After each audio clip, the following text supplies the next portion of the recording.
자, 안녕하십니까, 수험생 여러분. 자, 전력공학에 관한 기출문제 한번 풀어보도록 하겠습니다. 자, 19/1.8mm 경동연선의 바깥지름은 얼마인가 이렇게 물어봤어요. 여러분 정말 오랜만에 시험에 나온 건데 연선의 바깥지름 거의 뭐 10년에 한번 나올까 말까 문제가 나왔습니다. 한번 보도록 할게요. 논점이 연선의 바깥지름이에요. 그리고 여기 보시면 요 1.8mm 이것은 어떤 얘기냐면 작은 연선이 있다면 그 작은 가닥 바로 소선이라고 하죠. 그 한 가닥 길이 그 소선의 지름을 1.8mm라고 하는 거고, 그런 것이 몇 가닥 있다? 19가닥 있다. 이랬을 때 연선의 바깥지름을 구해라. 그러면 연선의 바깥지름을 라지 D라고 했을 때 공식이 어떻게 되죠?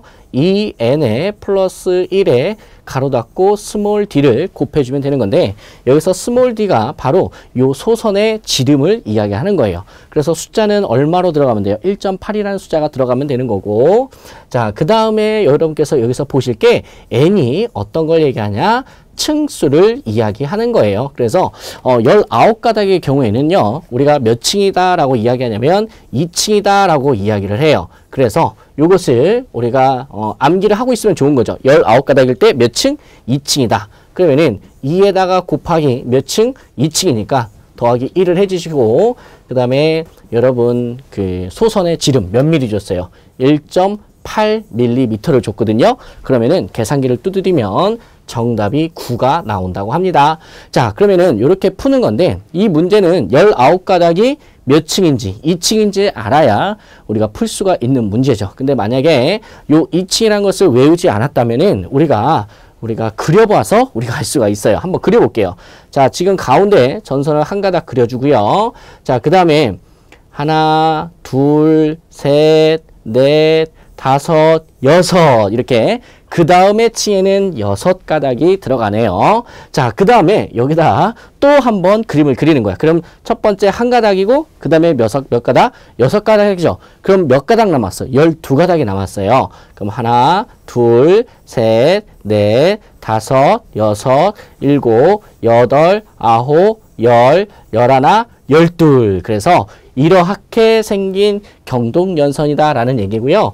우리가 층수를 얘기할 때는 가운데 건 층수를 하는 게 아니에요. 그래서 요 바깥에 거 요게 1층, 그 다음에 요렇게 해서 2층. 그래서 이 연선은 2층짜리 연선이 되는 겁니다. 자, 이렇게 해서 한번 간접적으로 보여드렸고, 이어서 22번 문제 한번 살펴보도록 할게요.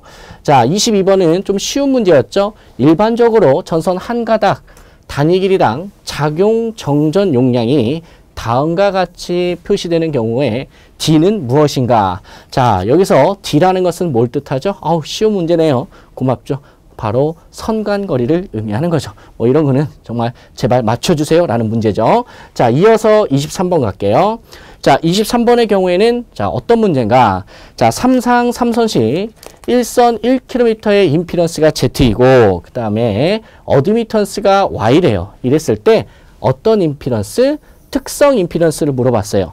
자, 여러분들 혹시 모르니까 시험에서는 특성 임피던스라고 할 수도 있고요. 그 다음에 시험에서는 파동 임피던스를 물어볼 수도 있습니다. 그래서 특성 임피던스나 파동 임피던스나 같은 이야기고, 한번 공식을 써볼까요? Z0는 자, 어드미턴스에 대한 임피던스의 비다라고 이야기를 했어요. 그러면은 보자마자 정답이 나오네요. 바로 1번 가볍게 우리가 답을 찾을 수 있어요. 근데 이렇게 끝내면 좀 아쉽지 않습니까? 그러면은 조금만 더 정리를 해볼게요. 자, 루트하고, 자, 요 임피던스라는 것은 R 플러스 J의 오메가 L이고요. 그 다음에 어드미턴스는 G의 컨덕턴스 G 플러스 J의 오메가가 C다라고 했었죠. 그래서 이런 식으로 표현할 수도 있어야 되고요. 이런 식으로도 표현하실 수 있으셔야 돼요. 자, 그럼 여기서 만약에 얘하고 얘를 만약에 무시를 하게 되면 이 식은 어떻게 간단해지게 되냐? 루트 C분의 L이다 라는 거죠. 그래서 여기까지 끌고 오시면 여러분께서 공부를 제대로 하신 거고요. 자, 덧붙여서 하나 더 얘기하면 특성 임피던스는 선로의 길이에 관계가 있어요? 없어요? 길이의 관계가 없다. 그래서 혹시나 계산 문제를 풀게 될 경우에 선로의 길이가 주어지면 곱하는 게 아닙니다. 그거 잘 기억해 주시면 좋겠죠. 자, 이렇게 해서 23번 문제 한번 확인해 보았습니다. 자, 24번 문제 한번 가보도록 할게요.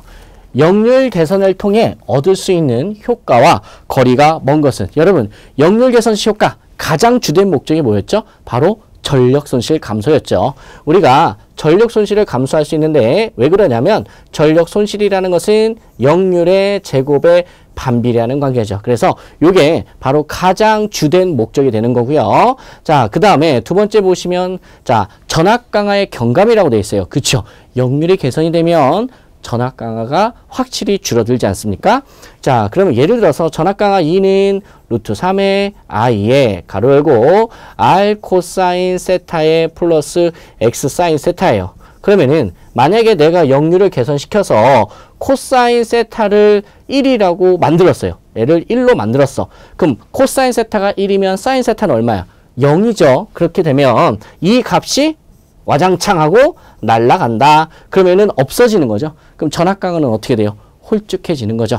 자, 그래서 이렇게 여러분 결정 나시면 되고, 자, 네 번째 보시면 설비 용량의 여유분이 증가된다. 그렇죠? 이것도 맞는 말이죠. 그래서 우리가 역률을 개선시키면 변압기의 공급 능력도 더 여유가 생긴다라고 여러분께 많이 강의를 했었어요.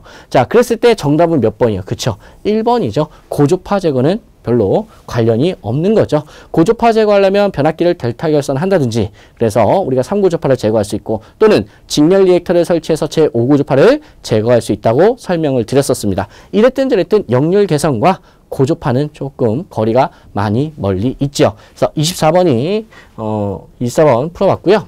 25번 갈게요.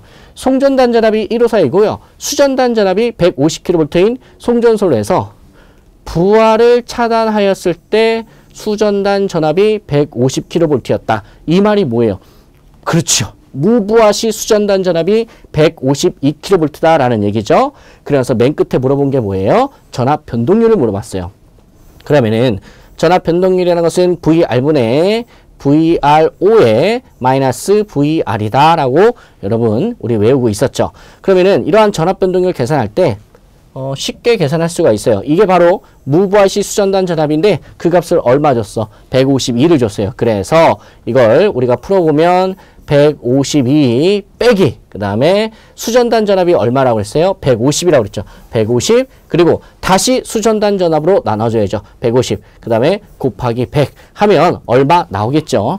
자, 여기서 조심하실 게 수전단 전압으로 빼주고 수전단 전압으로 나눠준다는 거 잊지 말아주시기를 바랍니다. 아시겠죠? 수전단 전압이 기준이에요. 자, 그리고 이 문제에서는 전압 변동률을 물어봤지만 똑같은 숫자를 주어주고 전압 강하율을 물어볼 수도 있다라는 거. 그럼 전압 강하율을 만약에 물어봤으면 송전단 전압에서 수전단 전압을 빼주고 그 다음에 다시 수전단 전압으로 나눠주는 게 전압 강하율이죠. 네, 문제에서는 변동률을 물어봤기 때문에 이렇게 푸는 게 맞죠. 그래서 시험에서 전압 강하율을 물어봤는지 변동률을 물어봤는지 반드시 확인을 하셔야 되십니다.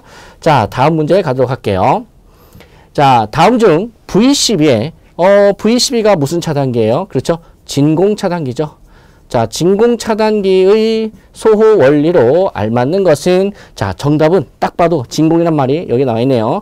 고진공에서 전자의 속도를 고속도 확산에 의해 차단한다. 그래서 고진공을 이용한 게 바로 백큐um 서킷 브레이커죠. 그래서 정답은 네, 3번이 되겠습니다. 그러면은 이렇게 넘어가면 좀 너무 아쉽죠. 그래서 다른 보기도 한번 보도록 할게요. 압축된 공기를 아크에 불어넣어서 차단한다. 이건 뭐예요? 그쵸. A, B, B. 무슨 차단기? 공기 차단기. 자, 두 번째. 절연유 분해가스의 흡부력을 이용해서 차단한다. 절연유라는 게 키워드죠. 그래서 절연유 O1, 그래서 O12 유입 차단기를 얘기하는 거고요. 자, 네 번째 보시면 고성능 절연 특성을 가진 가스, 무슨 가스? SF6 가스죠. 그러니까 가스 차단기죠. GCB. 그래서 여러분 이런 문제를 풀 때도 다른 차단기까지 함께 복습을 하시는 게 좋으실 것 같아요. 자, 그래서 살짝 설명을 드렸고요. 자, 27번 문제 가도록 하겠습니다. 자, 27번 보시면 성간단락고장을 대칭좌표법으로 해석할 경우 필요한 모든 것을 나열하시오. 자, 밑줄 한번 그어볼게요. 성간단락고장시야. 그 다음에 대칭좌표법이 또 키워드죠. 요 두 가지가 키워드인데 우리가 어떤 식으로 공부를 했었냐면 자, 사고에 따라서 일선 지락사고가 있고요. 그 다음에 선간단락사고가 있었고요. 그 다음에 삼상단락사고가 있었어요. 그럼 각각의 사고에서 어떤 성분들이 있었는지 꼭 외우셔야 된다라고 했었죠. 먼저 일선 지락사고는 정상분, 그 다음에 역상분, 그 다음에 영상분, 그 다음에 선간단락은 정상분과 역상분, 그 다음에 삼상단락사고에서는 정상분만 존재한다라고 했었어요. 그래서 여러분 여기에서 여러분 기억해 주셔야 되는 게 일선 지락사고에만 영상분이 포함되어 있다라는 거 알고 계셔야 되고요. 일선지락, 선간단락, 삼상단락 다 가지고 있는 누구야? 그쵸? 정상분은 다 가지고 있다. 자, 선간단락 사고는 정상분하고 역상분, 그 다음에 삼상단락 사고에서는 정상분만 고려된다. 자, 요거 꼭 외워주시고 요 세 가지 중에서 이번에는 시험에서 뭘 물어본 거야? 선간단락을 물어봤죠. 그럼 선간단락에서는 정상과 그 다음에 역상이 있다고 그랬었죠. 그래서 정답은 3번이 되겠습니다. 자, 그 다음에 다음 문제 가도록 할게요. 자, 28번인데요. 피레기의 제한전압. 이거 또 나왔네요. 자, 확실히 피레기에 관한 것은 시험에서 정말 자주 출제되고 있습니다. 그럼 제한전압의 정의가 뭐였죠? 피레기가 자르고 남은 전압이었죠? 근데 그 제한전압이 어디에 걸린다고 그랬어요? 그렇죠? 피레기 동작 중에 피레기 양 단자 간에 이러한 제한전압이 걸린다라고 했었어요. 그래서 정답은 2번. 피레기 동작 중 피레기 단자 전압의 파고값. 자, 여기서 끝내는 게 아니라 좀 아쉽잖아요. 그럼 구비조건. 자, 제한 전압은 클수록 좋은 거야, 작을수록 좋은 거야. 그쵸? 제한 전압은 낮을수록 좋다라는 거 여기까지 기억해 주시면 좋으실 것 같고요. 또 하나, 제한 전압이 여러분 시험에서 관련된 거 뭐가 있어요? 그쵸? 우리가 절연협조에서 절연협조 순서에서 가장 기본이 되는 기기가 어떤 겁니까? 바로 피레기고 그 전압이 어떤 전압이야? 제한 전압이죠. 자, 29번 가도록 할게요. 전력계통에서 안정도의 종류에 속하지 않는 것은 자, 안정도의 종류 세 가지 있었습니다. 정태안정도, 동태안정도, 과도안정도. 그래서 요 세 가지가 있었는데 여기 보시면 1번 상태안정도 이런 거는 없었죠. 자, 그러면은 정태안정도라는 것은 어떤 거였었어요? 그래서 답은 1번으로 쉽게 우리가 찾을 수 있는데요. 우리 정태안정도와 과도안정도의 의미도 한번 복습하는 차원에서 한번 기억해 볼게요. 정태안정도라는 것은 어떤 거냐? 정상적인 상태에서 주어진 운전 조건에서 얼마나 전력을 공급할 수 있는가? 그 능력을 우리가 정태안정도다라고 했고 부하가 서서히 증가했을 경우에 안정도다 이렇게 우리가 정리를 했었어요. 그 다음에 과도안정도라는 것은 어떤 거냐? 부하가 급작스럽게 바뀐다든지 또는 그쵸? 계통에 사고가 났을 때 그때 우리가 전력을 공급할 수 있는 능력, 그걸 우리가 과도안정도다라고 이야기를 했습니다. 그래서 분류 여러분 기억하셔야 되고요. 각각 안정도의 간단한 의미, 정태와 과도의 의미는 알고 계시는 게 좋죠. 자, 다음 문제 가도록 할게요. 자, 다음 문제 보시면 30번이네요. 3300V, 그 다음에 60Hz, 그 다음에 역률이 60%, 그 다음에 300kW의 단상부하가 있다. 자, 단상부하가 있다. 그리고 그 역률을 100%로 하기 위한 전력용 콘덴서의 용량은 얼마인가? 자, 3300의 주파수, 그 다음에 역률이 60%래. 그리고 얘는 이제 부하의 크기, P가 되는 거죠.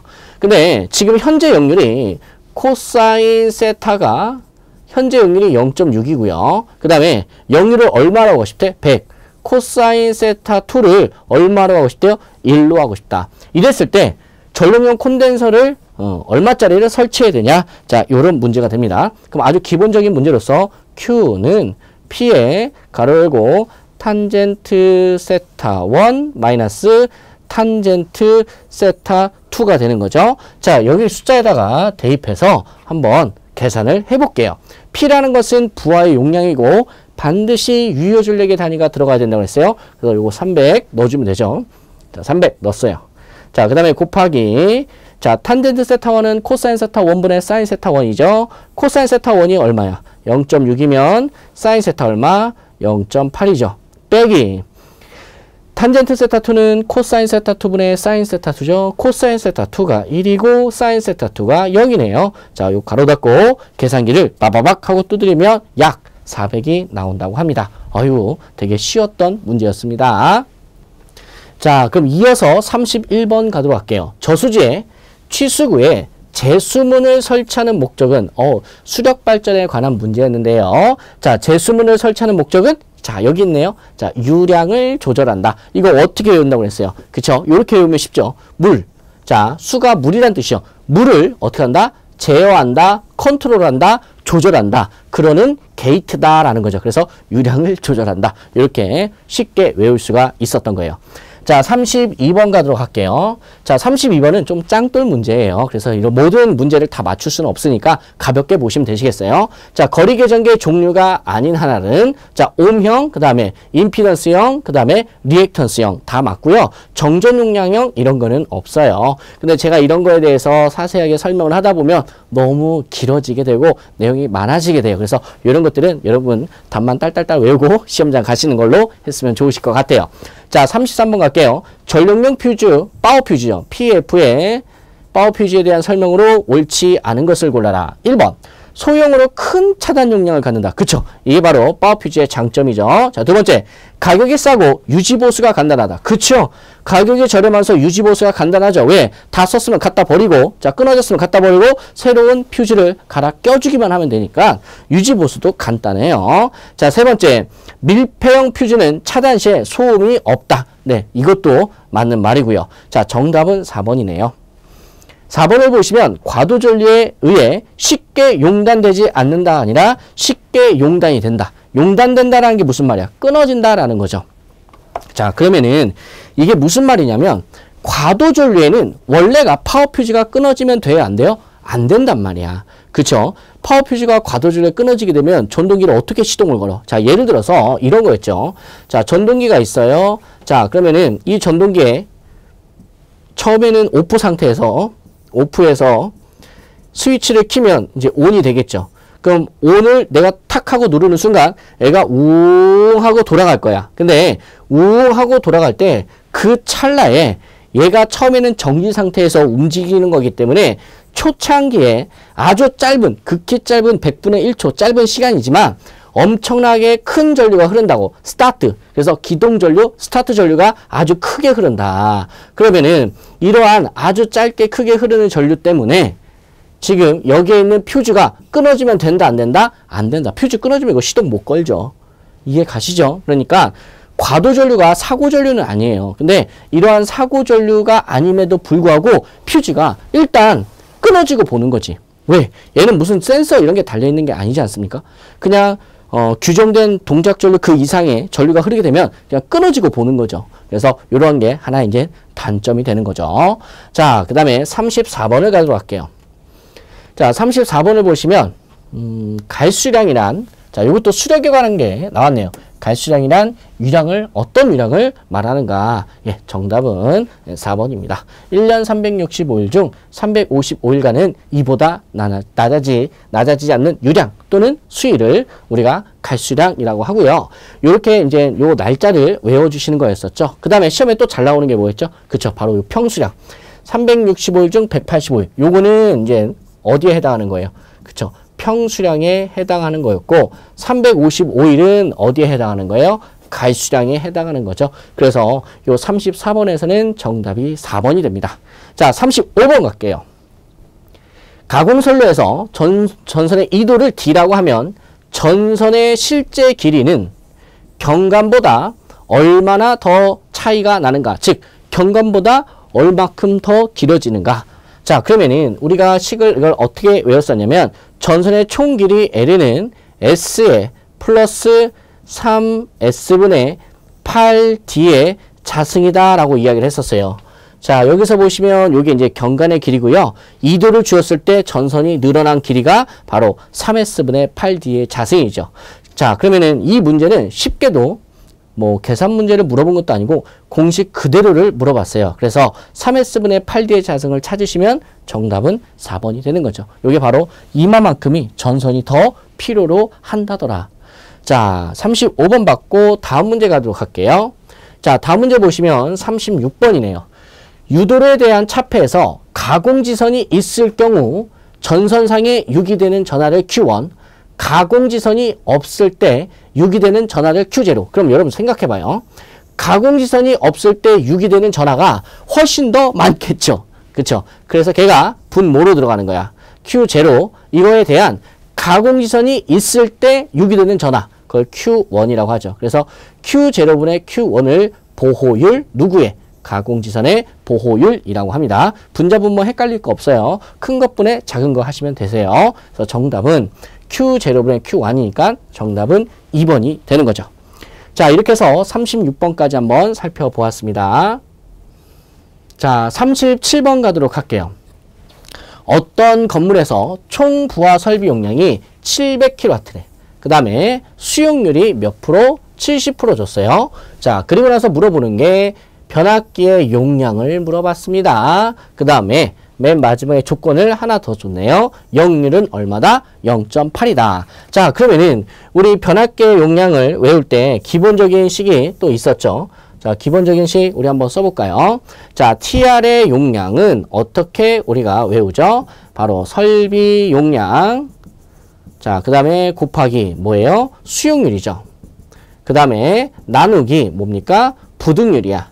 자, 그 다음에 역률 넣어주고요. 자, 이랬을 때 우리가 변압기 용량 킬로볼트 암페어 이렇게 구할 수가 있게 되는 겁니다. 자, 그럼 문제에서 여러분 역률 값을 얼마 줬어? 0.8. 자, 그럼 여기에 숫자 0.8이 들어가면 되는 거고, 자, 설비 용량이 전체 몇 킬로와트짜리예요? 700킬로와트짜리고 수용률이 70%라고 해서 그럼 0.7이 되는 거죠. 그래서 얘랑 얘랑 곱해주고, 자, 부등률. 부등률은 문제에서 줬어 안 줬어? 안 줬죠. 그럴 때는 그냥 1로 간주하고 계산기 두드리시면 돼요. 그래서 그렇게 어렵지 않게 이런 식으로 계산기를 두드리시면 612.5가 나온다고 합니다. 그래서 정답은 3번이 되는 거죠. 아주 기본적인 문제에 속했습니다. 자, 38번. 동작 전류가 커질수록 그럼 위험한 거지. 자, 그럴 때 동작 시간은 짧게 하는 거죠. 빨리빨리 동작해야죠. 자, 즉 동작 시간에 따른 계전기를 분류한 거죠. 자, 이랬을 때 서로 반비례 특징이 있지 않습니까? 그래서 이럴 때는 바로 반환식 계전기가 정답이었죠. 순환식 계전기 같은 경우에는 어떤 거예요? 그쵸? 우리가 어떤 일정 값 이상의 전류가 흐르면 즉시 동작하는 계전기가 순환식 계전기였고, 정환식 계전기는 일정한 시한을 정해놨다. 그 정해놓은 시한이 넘어서면 바로 동작하는 게 정환식 계전기였죠. 자, 이렇게 해서 정환시와 순환시의 의미도 함께 기억해 주시기를 바랍니다. 자, 39번 가겠습니다. 자, 39번을 보면 이제 답을 외우는 문제인데요. 자, 뭐에 관한 걸 물어봤어요? 그쵸? 전력 원선도에 대해서 물어봤네요. 전력 원선도의 가로축과 세로축은 어떤 것을 나타내는가? 가로축이 무슨 전력? 유효 전력. 그 다음에 세로축은 무슨 전력? 무효 전력이었죠.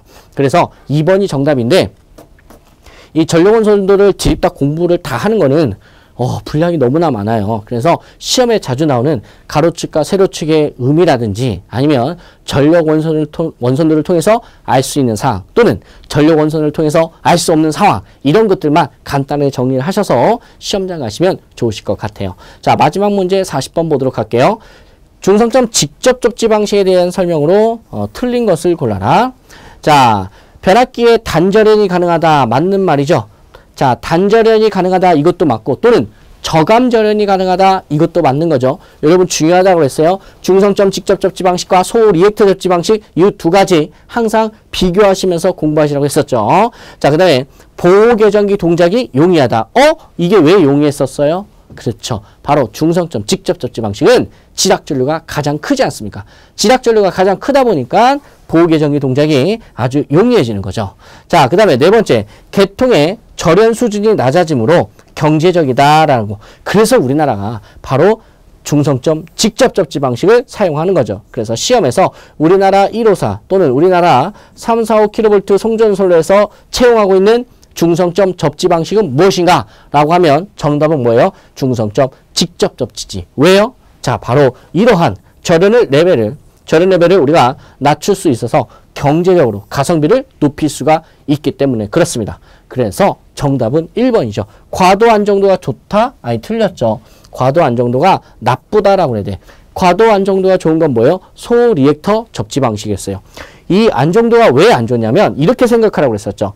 보호교정기 동작이 용이한 거야. 그럼 보호교정기 동작이 용이한다는 것은 뻑하면 차단기 떨어지는 거죠. 그럼 차단기가 떨어지게 되면 전력 공급을 할 수 있는 거예요? 못하는 거예요? 못하는 거죠. 그럼 계속해서 수용가는 불편함을 계속 안고 살죠. 그러면은 이러한 차원에서 안정도가 좋다 안 좋다? 안 좋다라는 거지. 그래서 과도 안정도가 안 좋다. 그래요. 안 좋은 건데 좋다고 했으니까 틀렸다라는 거죠. 자, 여러분들 고생 많으셨습니다.